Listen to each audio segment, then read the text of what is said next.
Marie asks Dana, I'm wondering about your recovery. Do you think that you are fully healed? Yeah, I do. I do. I think that I feel like I'm beyond healed.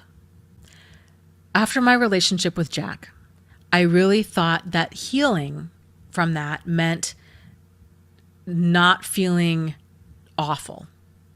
My heart was broken. My faith in humanity was destroyed. I was paranoid. Like, my self esteem was in the toilet. I developed like this weird kind of body dysmorphia thing.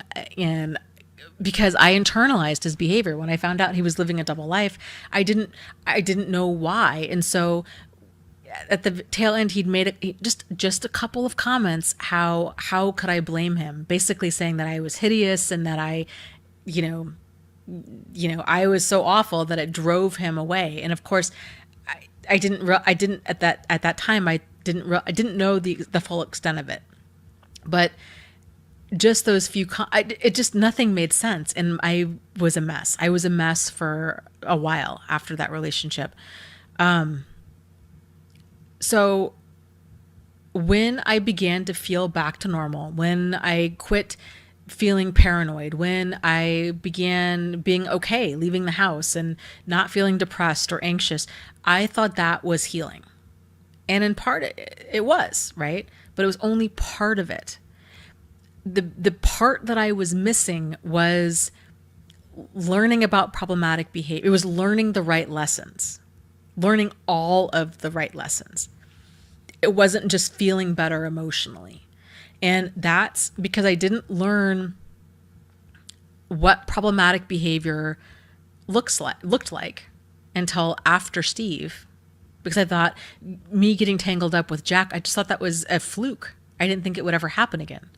And again, like, I didn't learn a lot of the right lessons. My brain was linking up all kinds of things, right? It was the whole, because he was European. So in my mind, it was like, well, I better stay away from European men. And, I better stay away from older men. And it was not linking. I was not learning the right lessons, even though I thought I was. And so truly, truly healing from this, there's that emotional component where you heal emotionally, but the other part of that is healing those unaddressed wounds, those unaddressed childhood wounds, which are the empty buckets, which are our vulnerabilities. Once you learn to identify your vulnerabilities and you heal those, and it's that going back and it figuring out which empty buckets you need to address. It's also learning to trust your judgment. It's learning to trust your basic human instincts. Again, the stuff is not taught. That's the lesson in all of this. And so that's where that's the full picture of healing. It's not just feeling better. So it took me. I mean, it took me getting tangled up with Steve, and even then, I knew at that point, this cannot be a coincidence. This is 2 relationships in 5 years. What's going on here? And then getting tangled up down the road, but only for like a month, with this other guy who had a bunch of problematic behavior, and thinking to myself, like, again, like, what is going on here? Like, what is going on? And then, you know, the pieces began coming into focus. And really, I think really what the big aha moment was for me, because I was scrambling around. I had started my blog, and I was writing about the red flags that I was seeing, the problematic behavior that I was seeing within this one guy, and found my way into a support group. And it was there because we're all telling different versions of the same story, right?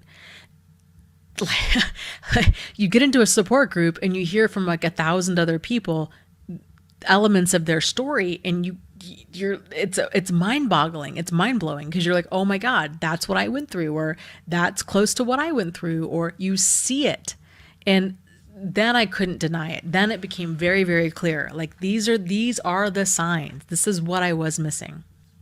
Lots of love to you guys. You are not alone. You are not crazy, and you really can move forward and heal from this.